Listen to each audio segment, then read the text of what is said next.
Trevor Lawrence, it's time, brother. It's time. It's time. This season will be the most important season in Trevor Lawrence's life.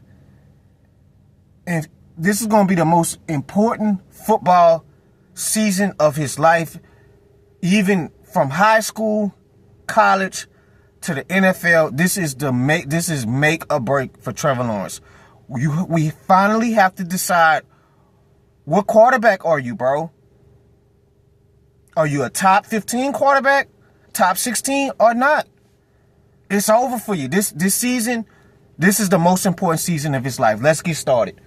Guys, last year was terrible for the Jaguars as a whole. He finished 2-8 before he went down with an injury. In 4 years, he finished 22-38. So 4 seasons, this guy is 22-38. Last season, stats 60.6 completion percentage, 2,045 yards, 11 touchdowns, 7 picks. And to piggyback off this stat gets crazy. Let's add in Daniel Jones. They damn near have identical stats. Trevor Lawrence, 22-38. Daniel Jones, 22-38 in 1, so he finished with a tie. Trevor Lawrence, 60 total turnovers to Daniel Jones, 66 turnovers. Daniel Jones have a 84.5 passer rating. Trevor Lawrence have an 84.9 passer rating. Trevor Lawrence's best season. His best season was his sophomore campaign, 4,113 yards, 25 touchdowns, 8 picks. This was a season where he went to the playoffs and the emotional comeback victory against the Chargers. We thought that this kid at the time was going to be finally predicted as the face of the league along with the Big Four. He came in the following season after that, his third season. Guys, we forget the kid had them 8-3. 8-3. We was talking about Trevor Lawrence being in the top 7, top 8 quarterbacks at the time. He had this team 8-3, and it all went downhill after that Bengals Monday night game, where he was slamming his he was so mad because I think it was his ankle. He had a bad ankle injury. He had to sit out just slamming his hands against the turf, the helmet, just pissed because he's like, damn, we had a rhythm. We was dominating the AFC South at the time. He was playing well. It looked like he turned the corner to where he was going to be up there in the top echelon, and it went downhill after that. Guys, they finished the season at the time 8-3. They was 8-3, finished the season 9-8.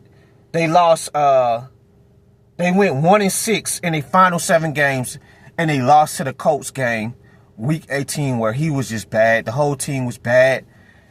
And man, it hasn't been pretty ever since. I think the team quit on Doug Peterson last year.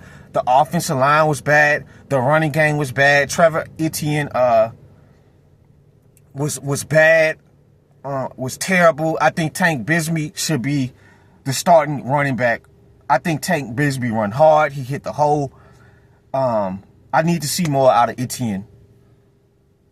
Yeah, I think the team just quit on Doug Peterson. But, it got off to a rocky start in Trevor Lawrence's career with that fucking clown of a head coach, Urban Meyer. Guys, let me tell you something.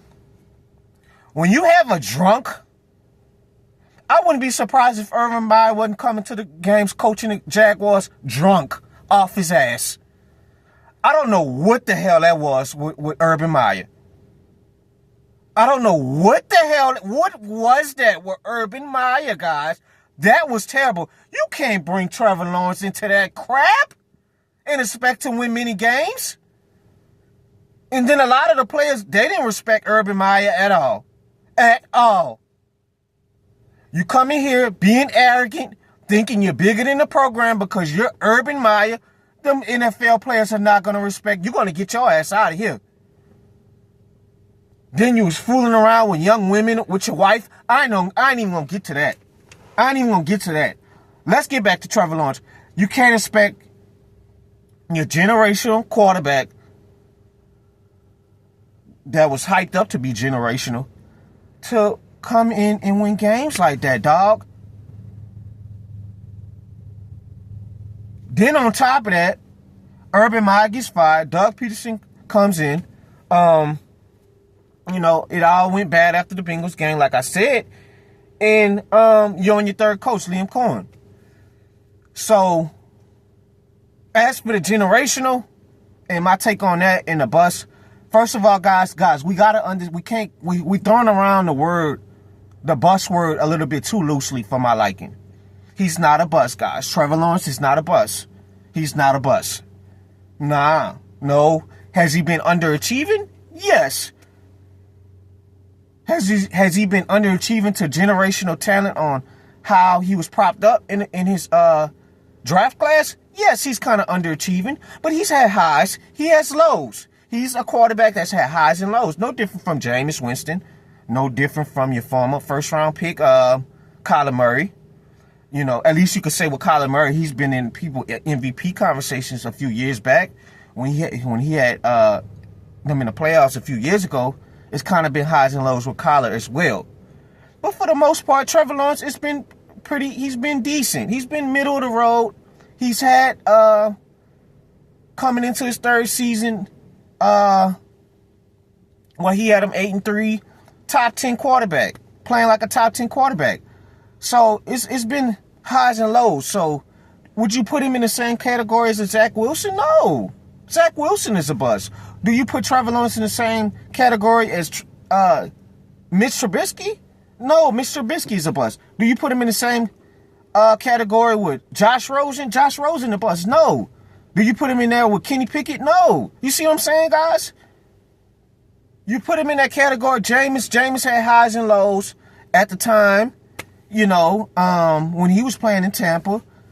Kyler Murray, you know, they kind of in the same where it's like we don't know just yet where are you? This is the final season to decide. This season is going to tell you everything you need to know about Trevor Lawrence. You have a great offensive play caller with Liam Cohen, all the design runs that he had with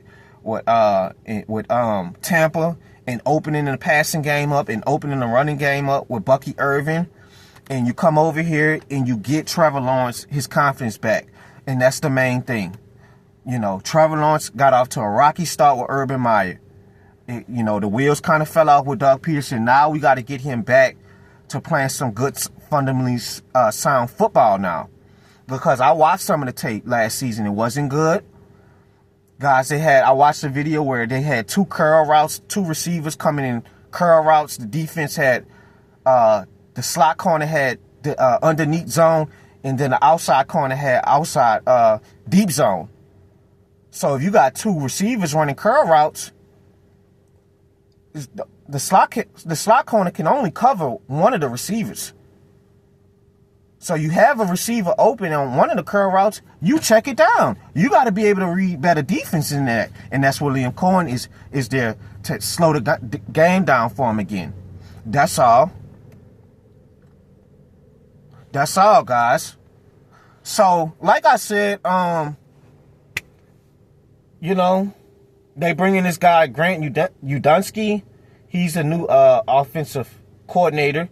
Came from the Vikings. He was an assistant QB coach for Sam Darnold last year with the Vikings, and we see how Sam Darnold took off for the Vikings. And that's all what it's about, getting him back his confidence and leading his team into some wins, because now you bring in Travis Hunter and they said that they're gonna Travis Hunter will be utilized more on the offensive end than the defensive end.